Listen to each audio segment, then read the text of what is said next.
Messieurs, dames, bonjour. J'espère que tout le monde va bien. Aujourd'hui, on se retrouve dans une nouvelle vidéo. Je vais enlever ça. J'espère que tout le monde va bien. Alors, première chose, j'ai le retour ici. Donc, je vais peut-être avoir tendance à faire hop. Ok. Soit, j'espère que tout le monde va bien. Alors, ouais, ça fait combien de temps là 2 semaines, 2 semaines et demie que j'ai pas tourné. J'espère que ça va. Écoutez, il n'y a pas vraiment de raison. J'ai commencé donc une nouvelle activité. Je pense que j'en avais parlé déjà. De coaching et de coaching en ligne. D'ailleurs, si vous êtes intéressé par un coaching en ligne, n'hésitez pas à m'envoyer un message sur Insta. Bref. Ouais, sinon à part ça, rien de spécial. En vrai, le lancement de l'activité, etc., ça m'a bouffé pas mal de temps. J'essaie de me dégager du temps par-ci par-là dans mes journées. Mais ça va. Dans l'ensemble, ça va. Alors désolé si j'ai l'œil un peu rouge. Je fais que de me gratter. Mon ophtalmo est vraiment pas fan de ça, mais bref. Ok, donc dans cette vidéo, vous avez vu dans le titre, je vais vous parler des claques que j'ai pu prendre récemment. Alors, pas des claques au sens physique, j'espère pas. Je vois pas trop l'intérêt d'en parler ici. Mais ouais, des claques en termes de citations notamment, de passages de livres, etc. Bon, on va commencer directement. Alors, la première, tellement m'a mis une claque que je l'ai gardée en tête. Ça fait un moment que je la connais, mais j'ai envie de la partager. Et tout ce qu'elle a pu faire naître en moi, et tout ce qu'elle peut représenter. Ok. Alors, c'est une citation. Donc, c'est dans un son de Alpha One, Macro. Donc, sur l'album, son seul album, UMLA, Une main lave l'autre, où il dit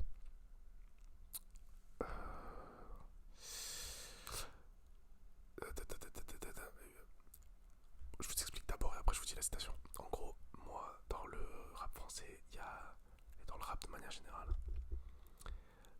j'ai grandi avec des rappeurs où c'était stylé d'être un peu sombre, d'avoir un ego trip bien masculin, bien animal, bien. Tu vois ce que je veux dire. Et en gros, il y a des fois où j'avais du mal à me reconnaître dans ça en fait. Dans ce masculinisme un peu trop caricaturé en fait, en fin de compte. Donc, et puis j'ai découvert Alpha One. Bon, ça fait un moment que je connais Alpha One, parce que bon, 995, Rap Contenders, tout ça. Mais je me suis vraiment penché sur ce qu'il fait en termes de musique. Et j'ai réécouté toute sa discographie, donc tous les Alpha Lauren, etc. J'ai tout refait. Et j'ai découvert un mec qui me ressemblait de ouf. Bon, déjà, musulman comme moi, enfant d'immigrés comme moi, et surtout, lui il a un ego trip bon, qui est présent, il a un ego qui est présent, mais il fait preuve d'autodérision. Et il n'hésite pas à affirmer des choses qui peuvent paraître parfois un peu honteuses, ok, sur sa propre personnalité. Et moi je trouve ça vraiment fort. Ça change de ce qu'on a de l'habitude de voir dans le paysage du rap français notamment. Ça s'est un peu démocratisé quand même ces derniers temps, ces dernières années, je dirais, par le biais de l'affirmation de soi, au-delà des barrières que peuvent créer justement notre milieu social, hein, surtout au niveau de l'expression. Donc la phrase, elle est merveilleuse. Et ce, depuis petit peu, je suis pas un winner. Me parler de gagner, c'est parler de permis à un mineur. Je répète. Et ce, depuis petit peu. Donc, ça, depuis tout petit. Je suis pas un winner, je suis pas un gagnant. Me parler de gagner, c'est parler de permis, donc de conduire à un mineur. La première fois que j'entends ça, je dis hop, hop, hop, hop, pause. Il y a une dinguerie là. Il est en train d'affirmer, lui, ego trip, comme ça, tout ça, qu'en mode lui, c'est pas un gagnant. Je dis c'est bizarre quand même. À chaque fois, on a mis en avant la dépassement, la niaque. Et lui, il sort, il dit ça. Et ça a résonné de fou parce que jusqu'à très tard, jusqu'à 17 ans, 18 ans, l'esprit de compétition, je l'avais pas. D'ailleurs, je l'ai pas vraiment, j'ai dû cultiver autre chose dans le sport, mais tout ça, ça m'énervait. Je trouvais que ça créait. Il y avait une animosité qui émergeait de ça, dont j'étais pas hyper fan, tu vois. Mais là, le fait que, en mode, ce soit une personnalité, moi, à laquelle je m'identifie, que j'aime beaucoup de par sa personnalité, arrive à dire ça, moi j'ai trouvé ça très très fort. Très très fort. Dites-moi ce que vous en pensez. Moi personnellement, c'est l'un de mes passages d'Alpha One que je kiffe le plus. Ok, on enchaîne. La seconde, donc c'est un dicton que mon daron me dit très souvent, dont je suis vraiment très très fan. Euh, En fait, c'est une manière de me dire à chaque fois, le temps passe, tout passe avec le temps. Donc, t'as beau faire ce que tu veux, il y a tout qui va passer. Laisse parler, laisse couler. Le, le dicton c'est les chiens boient, les chiens aboient, la caravane passe. Effectivement, les chiens aboient, la caravane passe. Donc dans tous les cas, les gens, bien, ils vont parler. Mais toi t'es la caravane, faut avancer. Faut avancer, tu vois. Parce que si tu fais du surplace, au bout d'un moment, les aboiements, ils vont commencer à casser la tête. Et ça, c'est le genre de dicton que j'aime bien entendre. Parce que ça remet les idées en place.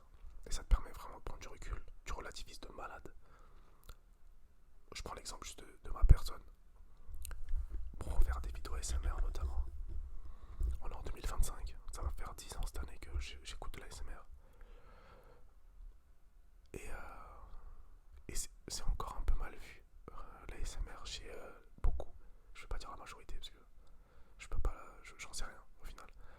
Mais c'est mal vu encore. On dit ouais, je fais des vidéos ASMR. Je fais du chuchotement, je chuchote dans un micro, je raconte ma vie. Un peu bizarre lui. Ok.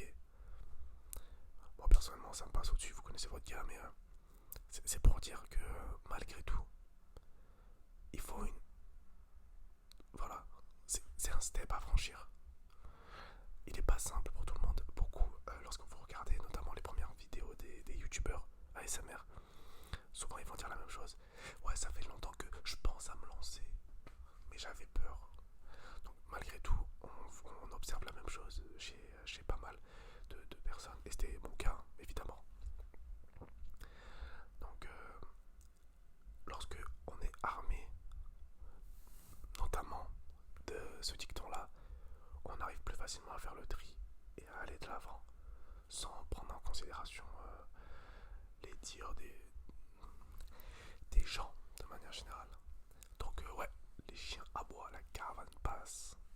Dans tous les cas, on avance. Donc ça c'était deux dictons de tête. Deux dictons. Carrément le premier il est tellement bien, c'est un dicton. Non. Un passage donc d'une musique et notamment celle d'Alpha One, Macro, et un dicton de Mandaron. Et maintenant je vais vous lire, je pense que je vais en lire deux. Alors en ce moment je lis, bon, j'ai bientôt fini mais donc les mots,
lire. Le second, c'est écrire.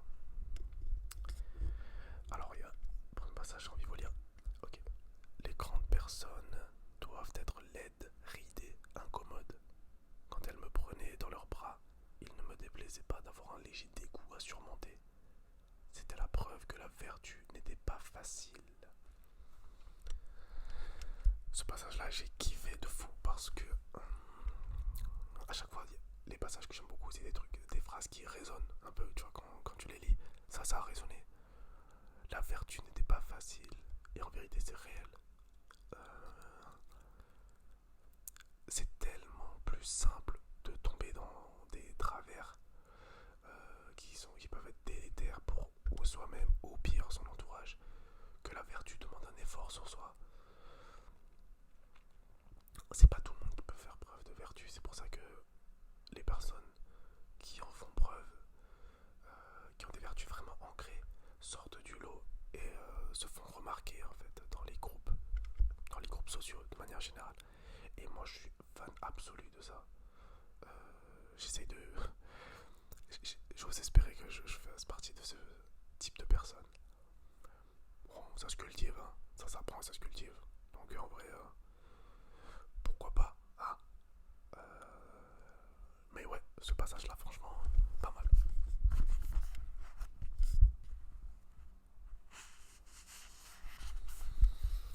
Celui-là, il est pas mal. Ok, alors. Tac, tac, tac, tac, tac, tac, tac. Je regarde où est-ce que je commence. Ce petit Sartre connaît son affaire. S'il venait à disparaître, la France ne sait pas ce qu'elle perdrait. L'enfance bourgeoise vit dans l'éternité de l'instant, c'est-à-dire dans l'inaction. Dans l'éternité de l'instant, c'est-à-dire dans l'inaction. J'ai trouvé ça tellement bien dit. Oh là là, il y a des fois carrément je suis jaloux de... Pardon. Je suis jaloux des gens qui disent des trucs que j'aimerais, que j'aurais aimé dire, tu vois. En mode, ils ont devancé mon mécanisme de pensée. Ah, je suis jaloux à balle. Mais celle-là, moi je la trouve vraiment, vraiment pas mal. L'enfance bourgeoise vit dans l'éternité de l'instant, c'est-à-dire dans l'inaction. Et en vrai, c'est un peu ce qu'on observe lorsqu'on arrive à un point où finalement les finances vont bien, tout va bien. On a tendance à vivre dans l'inaction puisque on se prélasse dans ce qu'on a déjà acquis, se reposer sur ses lauriers finalement.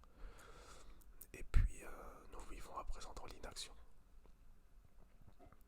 Je pense que moi personnellement, j'imagine que c'est un peu humain, tu vois. Comme si arriver à un statut, par exemple de bourgeoisie, pour revenir là-dessus, c'était une finalité. Et que, comme lorsqu'on a fini un jeu sur la console, bah, tout simplement on fait que se balader en fait. Il n'y a plus de mission et on tourne vire. Alors qu'en fait il faudrait juste changer de jeu genre. Et puis continuer l'aventure. Je sais pas, dites-moi ce que vous en pensez. Mais en fait, j'ai vraiment aimé ce parallèle-là entre l'éternité de l'instant et l'inaction. Je l'ai trouvé vraiment, vraiment habile. Ceux qui ont l'habitude de lire, ils doivent se dire mais qu'est-ce qu'il fait lui il kiffe des phrases bateau comme ça. Moi, voilà, ouais, c'est bateau, ouais, ouais. Mais moi j'ai kiffé. Voilà. Donc c'était juste deux petits passages. Peut-être que il y en aura d'autres. Enfin, il y en a d'autres. Mais je voulais vous lire ces deux-là parce que ceux-là, j'ai vraiment aimé. Tu vois. Je pense que ce serait intéressant de faire ça parce que je lis à chaque fois accompagné de post-it. Et à chaque fois qu'il y a un truc, soit j'ai des post-it donc je les colle, soit j'ai un stylo et je souligne sur le livre. Donc j'ai pas mal de livres où en fait il y a des ratures de partout. Donc si ça vous plairait que je vous partage ça, n'hésitez pas à me dire. Sur ce, j'espère que cette vidéo vous a plu. N'hésitez pas à me dire ce que vous avez pensé de ces citations, passages de livres, passages de sons dans les commentaires. Et puis nous, on reste branchés. Hein.